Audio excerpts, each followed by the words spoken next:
Welcome back to Get Stuck In. We're going to get stuck in. We're going to look back at the last week's jump action.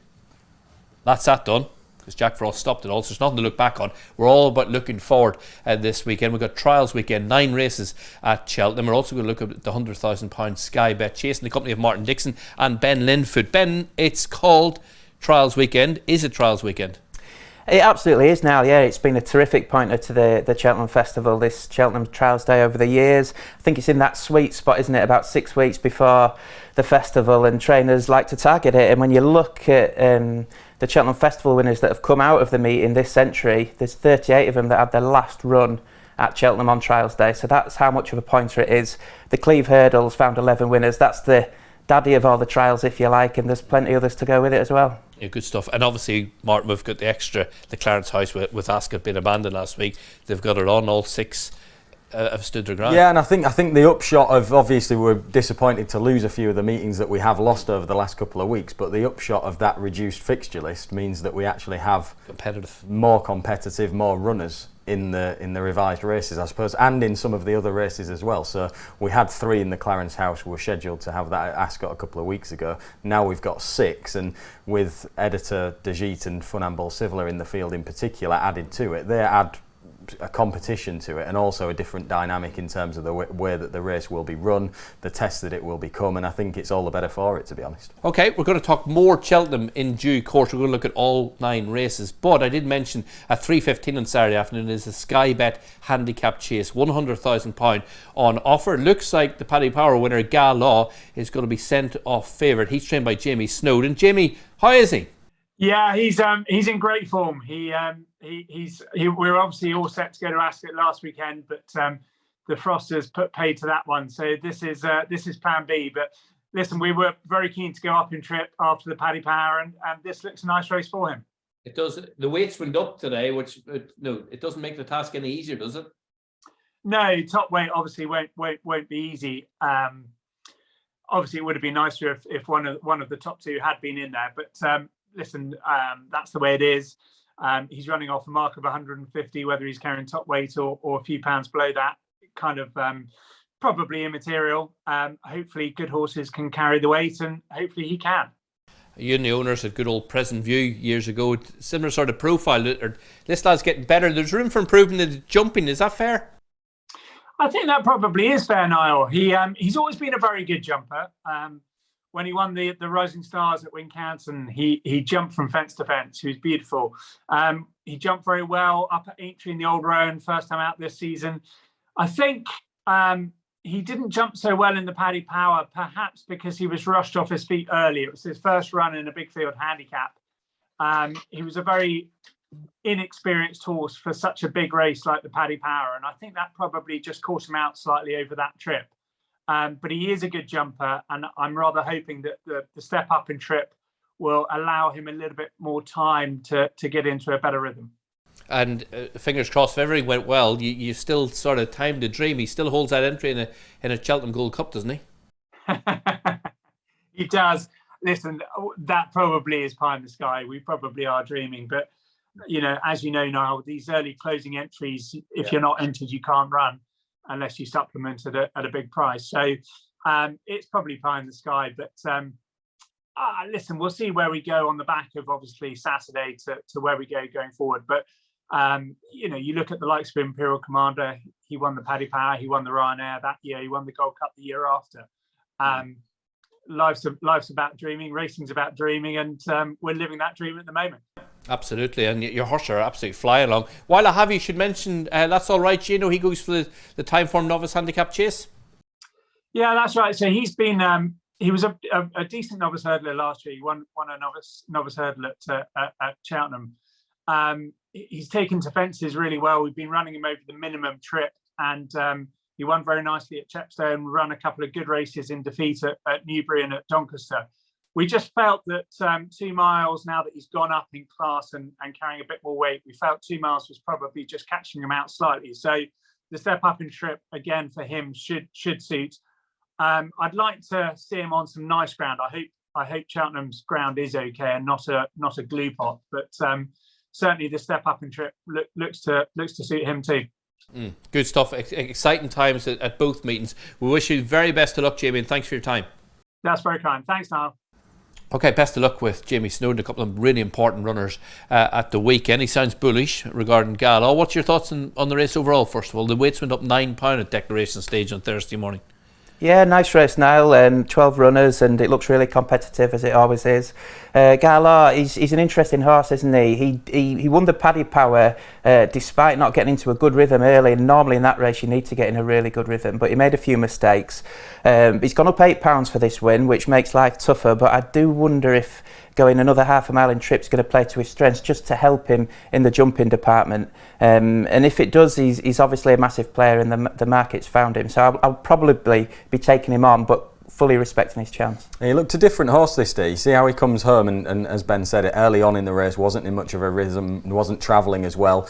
Early on in his career as a novice, he was sort of looking like a forward-going horse. He had good form over 2 miles, but he looks totally different now. He's obviously had a long time off the track. He's older, stronger, and does look more of a stayer. So the trip should suit him, but he'll definitely have to jump a good bit better than he did in the Paddy Power, certainly to put you on an even keel and in the early stages of the race, because he did just struggle a little bit through the first half of the race, but he got away with it, and that shows how well handicapped he must have been. Also entering the Gold Cup, we heard. Captain Ord, with the weights going up this morning, he's now in the weight. What's the most likely danger to him? Well, I like the look of the Machine for Kerry Lee. Caelan Quinn takes off 5. I think he's good. He's not had a huge amount of exposure in big races necessarily, but I think he's good value for 5. Ran really well on his seasonal reappearance at Newbury, and then Cheltenham just didn't suit him over 2.5 last time out. I think he lost. It was a good race. He lost his place at around halfway, just seemed a bit outpaced. I think the nature of a 3-mile chase on a flat track will be much more suitable for the Machine. And again, you go back to some of his novice form, he was a pretty good horse, and I still think he's not had a lot of racing. I still think his best days might be ahead of him, for all that he's a 9-year-old. So he's the horse that catches my eye. I like Mr. Coffee for Nicky Henderson. Nick had a Boinville up at Doncaster on trials day, and I think this horse has got a good chance.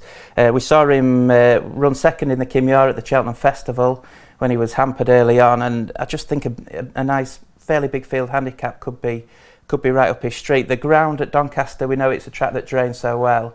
If it is on the good side, I think that'll suit him. I thought he ran well at Chepstow, where he had a blow over Christmas. He was 5-1 favourite for the Topham in the spring. I think they think a bit of him. He's not from 6 over fences, but he's finished second 4 times, and I'm sure there's a big pot in him. It could be this Saturday. Okay, it's a look at the Sky Bet Chase, £100,000 on offer at Doncaster's due off at 3:15. Trials day gets underway nice and early at 11:40 with a JCB Triumph trial. 8 runners declared. Where do you want to start? Scriptwriter, I know you're a big fan, aren't you? I am, yeah. I think he's 16-1 for the Triumph at the minute, and the market doesn't really know what to make of his chance at Cheltenham, and that's fair enough with, you know, the Willie Mullins horses we've seen. And we're going to get a line into Lossiemouth, actually, aren't we, through Comfort Zone, who's an interesting runner in this race for Joseph O'Brien. But I've been impressed with the way Scriptwriter has taken to hurdles. Obviously won at Cheltenham earlier in the season, where he beat Perseus Way, and I think that's quite a nice line of form. It was actually his run on the all-weather that just made me think, maybe he's a different horse now for Milton Harris, because he gave a good horse of the Crisfords £9 base note that day. I think he's a player in the Winter Derby, possibly. He's won since, hasn't he? He's won since, yeah. So I think that's really good form, giving him £9 that day and beating him.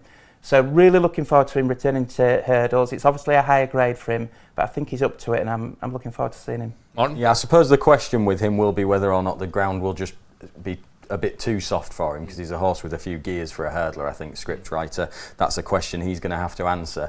The race looks like it's going to be a proper test. You've got Jupiter de Gite in there for Gary Moore. Now, Gary described him as a mad in the head. Yeah. And he was shell-shocked after his win at Newbury. You could tell that because he was a 66-1 shot. But he's a brother to Editor de Gite, who runs on the card as well. He's obviously got a lot of ability, but he'll open the race up and make sure it's a really good test, I think. And I expect that will suit Dixon Cove, the filly for Paul Nicholls, who just looks like a proper stayer. She's honest. She'll appreciate pretty soft ground, and she'll appreciate the new course as well, with that long run and a lot of galloping to do in the latter stages of the race. So I think Dixon Cove, she's actually £5 better off with Comfort Zone than she was when she was just touched out by him at Chepstow last time. Okay, Dixon's sticking with it. Dixon's Scriptwriter for Ben. That's a look at the JCB Triumph trial. And at 12:10, the second race of the day at Cheltenham's Trial Day is the Timeform Novice Handicap Chase. First of all, when declarations come through on Thursday morning, the weights have gone up £11. Martin Dixon, I'd imagine, we haven't spoken about this, but I imagine you're very happy because it means Fire Dancer, who was a tracker horse on this show a couple of weeks ago, is now in the weights proper. Yeah, and I think he's going to have a big chance. He's gone up to 120. You're talking about going from a midweek card at Ludlow to now taking on much better horses, of course, at Cheltenham. But the reason that I put him up as a horse to follow for the season is because I was really impressed with him at Ludlow, and I thought he was a horse that could climb through the ranks. Gets into this off 10.6, so he's got a very light weight. His jumping was so good at Ludlow, that was the impressive thing, and he looked really straightforward with how he just jumped out and went forward in the early stages, jumped and travelled for fun. And although he was clinging on by a head at the end, I think Charlie Deutsch got caught unawares a little bit on the run in and was taking things a little bit easy, so he was value for winning by further. And he does have that style of racing and jumping that I think 2.5, that new course at Cheltenham, he could just get into a really good rhythm early doors, and it should be a perfect setup for him, so I'd be pretty sweet on his chance. Do you agree? I like Panic Attack in this. We spoke at the top of the show, didn't we, about how Trials Day has been living up to its name, and this Timeform race has actually found 8 winners for the festival since the turn of the century. Now, obviously, 4 of those were in the now obsolete Festival Novices Handicap Chase, which is no more, but it's found 4 others as well, including a couple in the Ultimate, and one of those was Untempt's Part 2 for David Pye. These colours. Same connections. Panic Attack. I really liked her run at Kempton at Christmas. She was just outpaced in third over the same trip at that track, but I think this stiffer track will play to her strengths, and off a mark of 130, I think she's got more to offer. Okay, this is a Timeform Novices Handicap Chase. It's due off at 12:10, the second of 9 at Cheltenham on Saturday. At 12:40 is the Glenfarclas Cross Country. A good field, 15 of them going, and we've got Delta Work, the party pooper from last year when he beat Tiger Roll. He's got Rob James, who's rode Cheltenham Festival winner, hundreds of point winners, can still claim £7. Great. Oh yeah, it is. He's got a run in a handicap here though off 160, so that's why they've gone the Rob James claiming 7 route to just offset that a little bit and offset his task. So that's going to make things harder. I suppose there's an element of wondering whether there's a bit of preparation, which will the Cheltenham Festival ultimately will be the biggest target for him, and it's going to take a good performance, isn't it, from 160. I'd be interested in Diesel Dallier, who's got a really good record over this course and distance in the handicaps. He's never been out of the first 4 on the cross-country track at Cheltenham. He's won this race in the past. He's also won the December handicap chase in the past, and Richard Bandy bound to have him spot on for a race that'll be perfect for him. So Diesel Dallier will be of some interest, I think.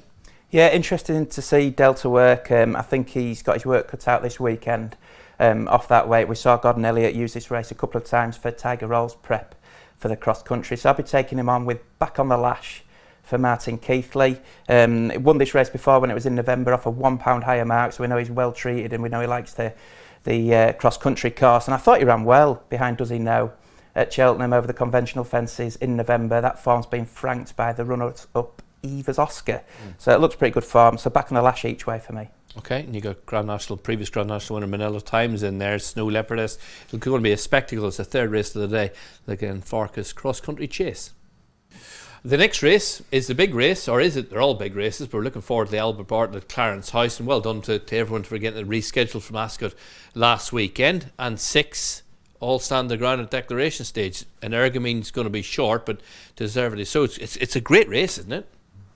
Yeah, it's a terrific race. I think it's better than the one we were going to get at Ascot with Editor de Giet in there taking them along. We know he likes to front run, and Energumene. This is him in the Queen Mother. We're going to hear from Patrick Mullins later on the show, so stick around for that. But he is the reigning Queen Mother champion. He is. I mean, it did fall into his lap a bit this day, didn't it, with Shishkin not running his race, etc. But I don't think there's any doubt that Energumene is a really top-class 2-mile chaser. We've seen that since this day, where he's just done everything so easily. He's a terrific jumper. He's quick. He's really solid at the finish. I'm excited by this race because I think we might just see something what Energumene's capable of. We've got a really good horse in Edwardstone that might just push him.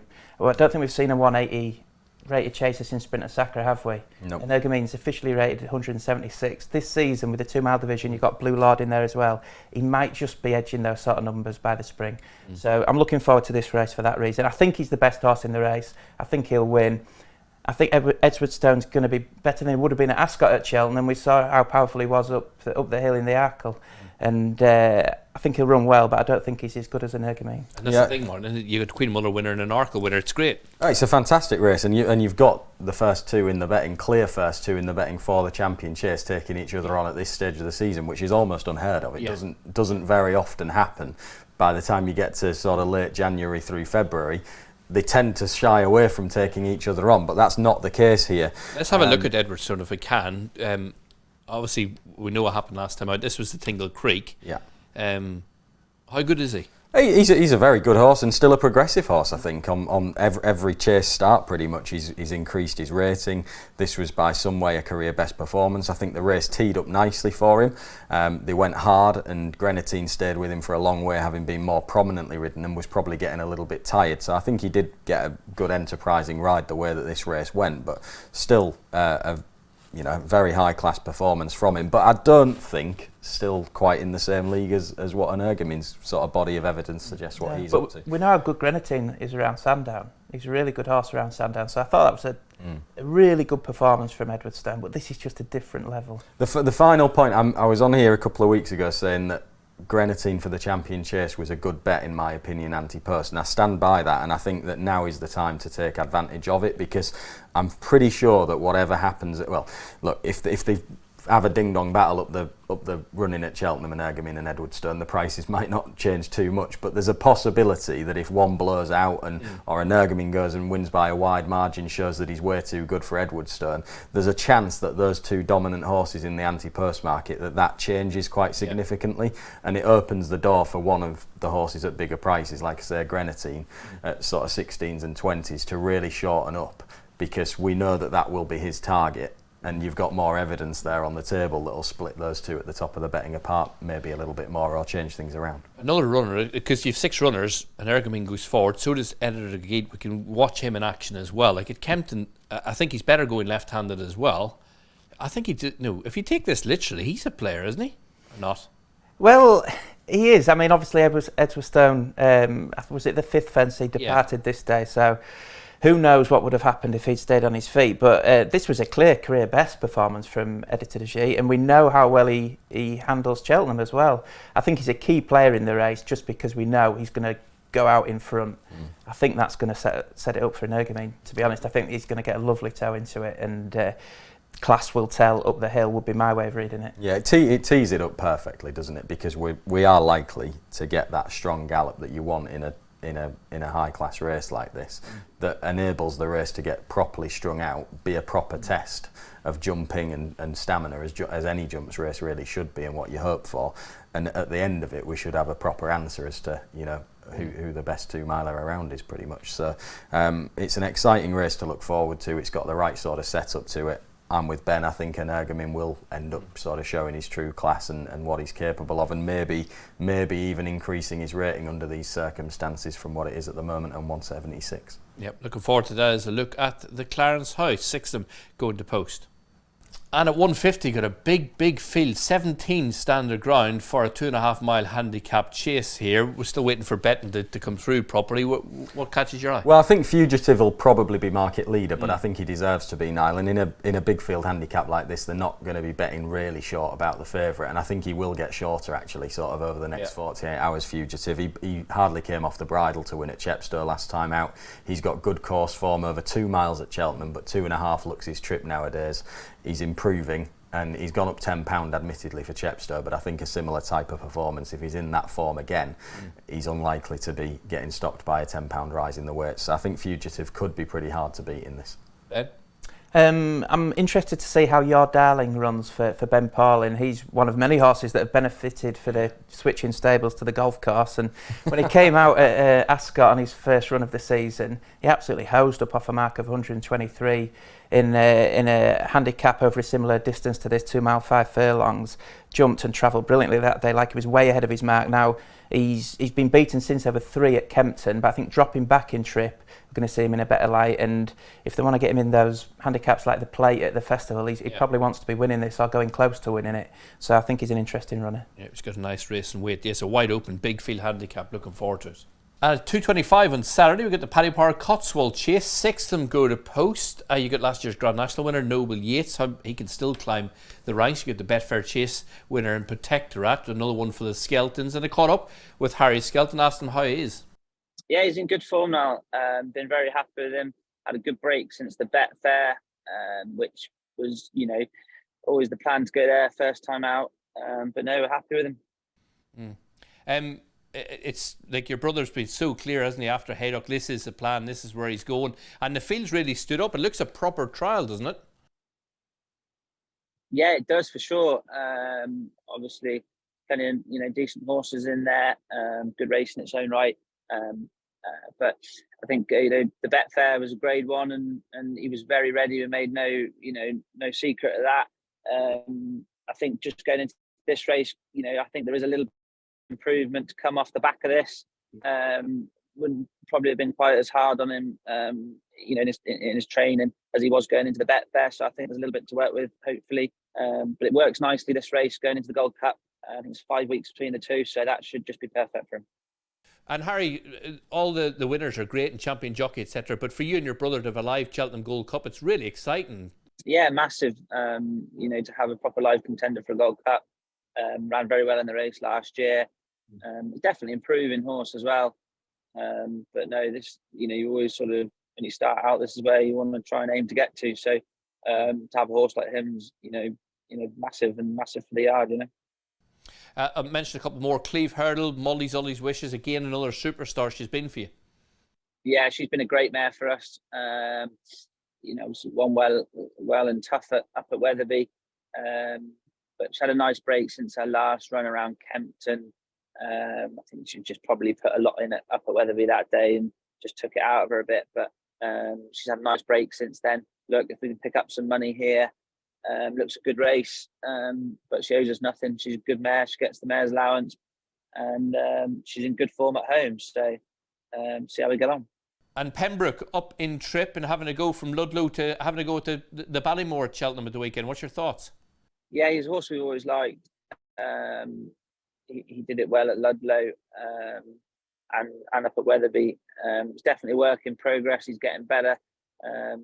He got beat first time at Chepstow just through some novice jumping, but that race has worked out quite well. But we're looking forward to running him. It's important, these novices. You're trying to get some experience into them, and after losing so many sort of intended runs, you've got to get on really. So hopefully the step up to 2.5 won't be a problem. The race looks like it should suit him well. He's ran in the point to point, so the trip shouldn't be a problem. But no, we've always liked him. I think hopefully he's a good horse. Yeah, good stuff. Exciting day. I wish you all the best, Harry, you and your team, and hopefully you can bring home Protektorat in front in the Cotswold Chase. Have a good day.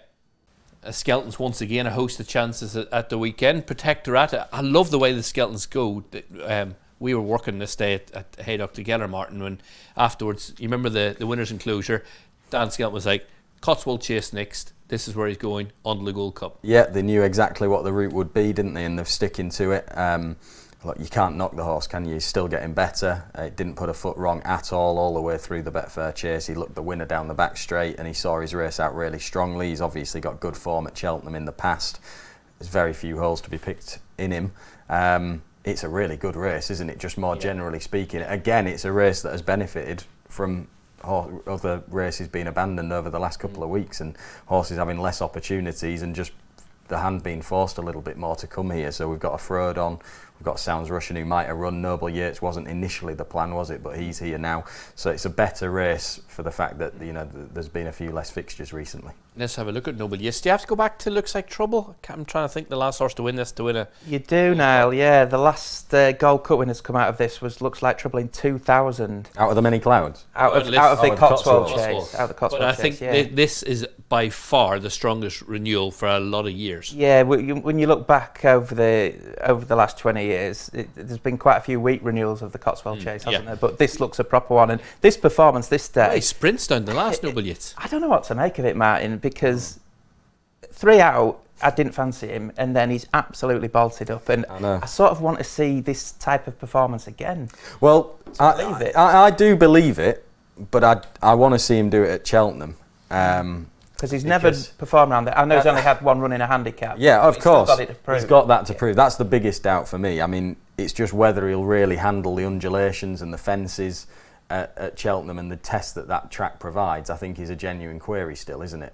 There's no doubt he's still improving. There's no doubt he's got stamina in abundance, and we saw that the way that he won there. We saw Sounds Russian staying on into fourth there at Aintree. Now he's better off at the weights. He's receiving £6 from Noble Yates, from Protektorat, from Frodon as well. Actually, that brings him into it on official ratings, and he's still an improver. He ran a career best last time out at Wetherby, and I wouldn't dismiss him. I'm not saying he'll win the Cotswold, but I think he will stay on. I think he'll be suited by the stiff track, Sounds Russian, and he's no back number anyway. I wouldn't take him lightly at one of the bigger prices. Sean Quinlan booked for the first time on board. And we should mention the Huysenior. I was just about to say, Huysenior's as supporters, have they dried up or are they still holding faith? I'd love him to run well. Cindy Russell lost her father earlier in the week, so it'll be a poignant success. Thoughts with her, and her and Peter Scrimmer just love this horse. Yeah, I think he could run well. I mean, he needs to improve on everything he's done this season. We saw him being beaten there at Aintree. That was his best performance this season. He bombed out at Wetherby and in the King George. But he could do. Kempton's not his track, I don't think. Wetherby was his seasonal reappearance and he was too keen. And we know he likes Cheltenham. He ran a sound race here in the spring, second to Lon Presse in the Brown Advisory. So he's got that back form. And we know he's got the engine and the talent. He just needs to put it all together and jump better, I think, to have a say. But he could do, and that's why it's such a good race to watch this. You wouldn't have guessed a couple of months ago that a Huysenior and Sounds Russian would have exactly the same BHA mark come the end of January. No, and that's the way they're... And only less than a year ago, a Huysenior slammed Noble Yates at Wetherby in the Toten. And those two now, one of them 7-1 for the Gold Cup, a Huysenior 66-1. Yeah. That could be very different after Saturday. Yeah. Okay, what wins it? I think Protektorat will win, and I think Sounds Russian might run on for second. Yeah, I think Protektorat, if he jumps like he did at Haydock, he'd be too good for these. Okay, let's look at the best running of the Cotswold Chase for many a year. Really looking forward to it.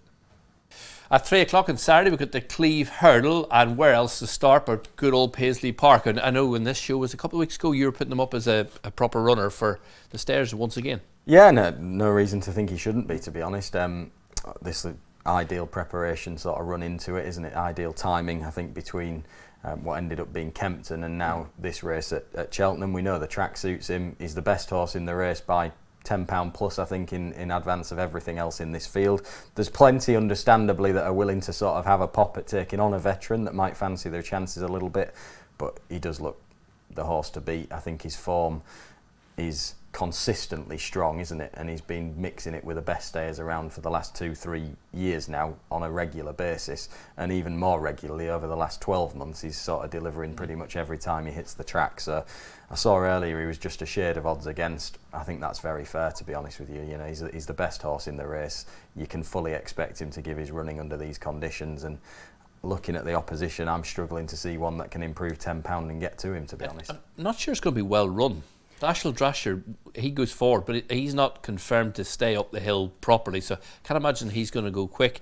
That's the query I've got, if it's going to be well run. And obviously, if in a muddling pace scenario, that's one thing that you could possibly hold against Paisley Park, is that he hasn't got the gears to cope with a real muddling pace. I know he has done in the past in certain scenarios, but you can see him in that scenario, being one of the first off the bridle, and we know he finds loads for pressure, but it could just catch him out, a muddling pace. And like you said, Dashel Drasher does go forward, but that's normally over 2.5 miles. Over 3, will Rex Dingle really be pushing for it over 3? I'm not sure it will, and we see loads of 3-mile hurdles where there's not a good gallop, and so it does open things up, and you can maybe get that shock result where you don't quite have to find £10 in the ratings.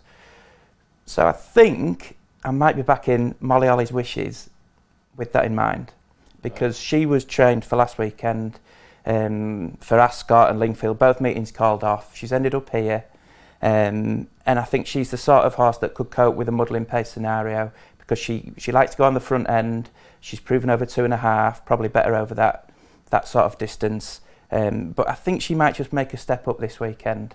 I'm a bit gutted there's not 8 runners, because I wanted to back her each way, but we'll have to go for the jackpot. Botox is unexposed at this strip, isn't he? As a stayer, full stop. Yeah, and he's not an old horse, is he? No. So there might still be more to come from him. But You know, I can take the point about a muddling race. Like he wouldn't want them to like really crawl around. But I think on that track they'll still, even if develop far enough out. Even if the pace is slow for even 2 miles, I think they'll get racing sort of far enough out coming down the hill for it to be okay for him. You know, I think he can get away with it anyway against this bunch, but we'll see. Okay, let's look at good old Paisley Park in the Cleeve on Saturday once again. What a superstar he's been for Emma Lavelle and all the connections. Penultimate race on Saturday, 3:35, is the Ballymore Novices Hurdle. Was 12 good a post? Martin, where do you want to start? Yeah, look, Blenkinsop's in there. Friend of this show and a friend of you. Yeah, he's been fabulous, hasn't he, through the season? But up in class now into a graded race. To be fair, he warrants his place in a race like this. The progress that he's made. Rock My Way is quite interesting. He'll probably be a bigger price. He ran really well over the course and distance last time out behind We've All Been Caught, who Dan put up as a horse to follow for the season. That was a good start to his career at a big price. Look, it's not a race I've got a really strong view in it at this stage. But like I say, Blenkinsop will be popular again, and he's earned his place at this sort of level. He has. Ben? Interested to see Pembroke stepping up in trip from 2 miles. You spoke to Harry Skelton earlier about he's quite keen his chances. Yeah. So I think he'll be quite well found in the market. I think they do rate him highly. But like Martin, I'm looking forward to seeing Rock My Way because We've All Been Caught on my radar for this race. Obviously he's not there, but Rock My Way is, and the pair had a right battle up the Cheltenham Hill on New Year's Day, and they pulled 23 lengths clear in that maiden hurdle. He's probably going to be underestimated considering he's trained by Sid Hosey, and he's that looked a decent performance to me. He came out of that point to point. Yeah. It's for me bolted up in the Patrick Mullins we're going to hear from in a second. He was second him at Lockhamore in the north of Ireland. He could be underestimated, couldn't he? Rock My Way. He was the horse I was initially drawn to. I haven't seen prices yet, but just thinking there's a chance a horse that went off 66s last time is trained by a smaller trainer is just overlooked a little bit in a race like this, and obviously he's got course and distance form. You mentioned that the time was pretty good in that race as well, so it's it probably does stand up as a pretty solid effort. Okay, looking forward to seeing the novices in that Grade 2 Ballymore at 3:35. And at 4:10, the 9th and final race, you do need stamina to get through all this here, is a big field 2 mile handicap hurdle. It's not easy getting out of jail if you're behind at this stage, is it? It won't be tough. It will be tough, won't it, to find the winner of this. I suppose it's one of them races where you'd want to take a dart at something that might be a biggish price. I've got Nell's Son on the radar. Cheap pieces on for the first time for Nicky Richards. He was a good hurdler, novice hurdler last season. Chasing hasn't worked for him, but they're going back hurdling. The pace looks like it's going to be very strong in this, and Nell's Son does stay a little bit further, so it could just be cheap pieces on, strong gallop, charging late. I could see him running a good race. You know, he was 4th in a Grade 1 last season in his novice hurdle season, so he's got plenty of ability. I agree with that. Yeah, and a strong gallop could be key here, and it'll be key for Mai Tai from Harry Fry's yard, because he's a horse who stays further. He ran over 3 miles last time in that Betfair exchange. Stayers handicap at Haydock. Things didn't work out for him that day, but look at his novice form. He was beaten by John Bon. Constitution Hill was second in a Grade 1 at Aintree behind Three Stripe Lifo. So off a mark in the low 140s, I think he's got more to offer in handicaps, and dropping right back to just a little bit further than 2 miles could be ideal for him, especially on a stiff track, softish ground and a good gallop. So yeah, looking forward to Mai Tai. Okay, looking forward to the whole meeting. It's just fantastic. I think you're going to be there. Yeah, I'm going to be there. I'm looking for, it is a brilliant card, isn't it? And like I said, this is, I suppose, the upshot of having had a little bit less racing over the last couple of weeks. You do get these cards that fill right up, and it's just quality right the way through. Yeah, super. Let's look at all the races on Trials Day this Saturday at Cheltenham. There hasn't been loads of racing in the last 10 days, but if you're watching any of it in Ireland, it's, for me, absolutely dotted up in the bumper for Willie and Patrick Mullins, and it's time to catch up with the jockey. Patrick, it's, for me, how impressive? Yeah, very impressive. I thought he'd win. One surprised me. At home, he's not a big horse, not particularly strong-looking horse either. He wouldn't particularly catch your eye walking around. And his work has been fine. He does everything he's asked to do, but he didn't flash at home like he did in the last 2 furlongs at Navan. He was plenty keen all the way. I was going on the back straight. I was a little bit worried. He just dropped it when we started to turn out at the back and got it to fill his lungs there. But he's obviously much better on grass because his point-to-point win was very impressive as well. And he went off, I think, 13-2 or 8-1. So obviously wasn't hugely fancied that day either. Obviously just a better type on grass. He won a point in the North of Ireland at Lockhamore, which is a big gallop and flat track. He went trained by Stuart Crawford, and he was impressive in the form. That's worked out. So, between now and Cheltenham, and obviously the bumper, you'll have your pick. A bit of a head scratcher. Very much so. Look, this year, nothing has come and put its hand up like Fascia Vega last year or, other years. But look, I suppose he's probably put in the most impressive performance of any of ours. Westport Cole was very good as well. And I suppose the bumper at the DRF is going to tell a lot more about it there. We could have 5 or 6 there. Chosen Witness was probably the most impressive on the track. But again, it was very heavy ground in Limerick, and going down to Limerick is, probably a level down from winning in Leopardstown. And his work at home wouldn't be as flashy as what he did on the track. So it's not going to be simple, and I'll probably end up picking the wrong one. Yeah. A nice problem to have, but good luck picking them, and good luck next weekend. I want to talk about Energumene. 6 declared for the rescheduled Clarence House. Weather's on side. How is he? He's great. Yep, not a bother. We didn't send him. We presumed it was going to get called off last week, so we didn't send him over. So we didn't have to travel over and back. We're very happy with him. David Casey gave him a pop yesterday. He jumped very well. Imran Nadir, who looks after him, is delighted with him. So it's all systems go. And it's a much more satisfactory race this time with 6 runners. Look, Edwardstone, I take him very seriously. Personally, I think his Tinker Creek run was probably the best bit of form in the race. So it'll be a fascinating race. It will be, in the way that the setup, Editor Geet goes forward and your lad goes forward. So it's going to be well run. It's going to be a proper spectacle for the fans. It should. Look, Edwardstone seems to drop in a lot. Our fella's versatile. He can ball away. He can drop in like he did in Champion Chase. Having a bit of pace there is ideal. But it's going to be a proper race, and hopefully we come out the right side of it. But I'm just very wary of Edwardstone. Looking forward to it. Everything else all right at home? Nothing to report? All good? All good. Allegoria Vassi came out of Thurles very well. I think Paul's lip is healing as well. And Jacques and Bersois is fine. Horde of Clares was fine after his fall. That was unfortunate, but at least he looks now like he might be the horse we thought he was. And Billaway is 100%. He'll come on a lot from that run. He'll go to Nace in 2.5 weeks, and we'll know more then. Good stuff, Patrick. Look forward to catching up with you soon. Great. Thanks very much, Niall. Okay, it's time for the lads to put up a couple of tracker horses for us. There hasn't been lots of action. Mark, what's caught your eye? No, there haven't been much, but Equinus was a good winner at Fosslas on Monday.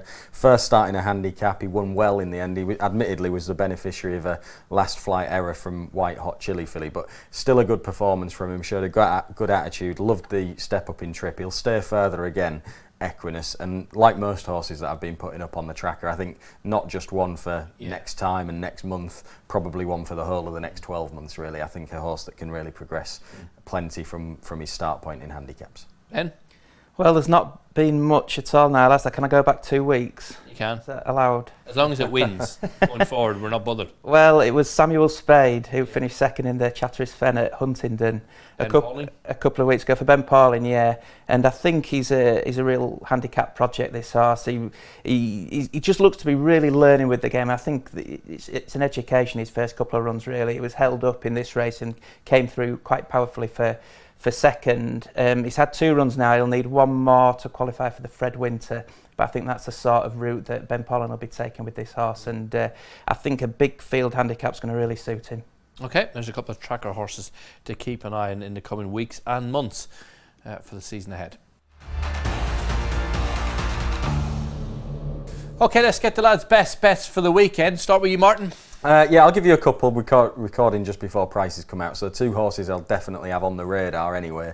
The Machine in the Sky Bet Chase, I think really interesting with a claim and going back up in distance. And Fugitive at Cheltenham, who I accept will probably be market leader, but might just not be short enough in a 17-runner handicap chase. He's if he's in the same form as he was at Chepstow last time, he'll take plenty of beating. Okay, Ben. I like Panic Attack in the Timeform Novices Handicap Chase at Cheltenham. Niall, I like how she's progressing over fences. She had quite an easy start to life over fences in a small runner field at Huntingdon, but couldn't have done it more impressively that day. And then she was third in a good handicap at Kempton over Christmas, where I thought she was just outpaced at the track, and at a stiffer track over the same distance, I think we'll see her in a better light. So Panic Attack for David Pipe. Good stuff. Thanks to Ben, thanks to Martin, thanks you for watching. Fantastic weekend, isn't it? Action. We're really spoilt. 9 races at Cheltenham, and obviously the small matter of the Sky Bet Chase at Doncaster as well. We'll be back next week to talk all things Dublin Racing Festival. A few good horses going there. See you then.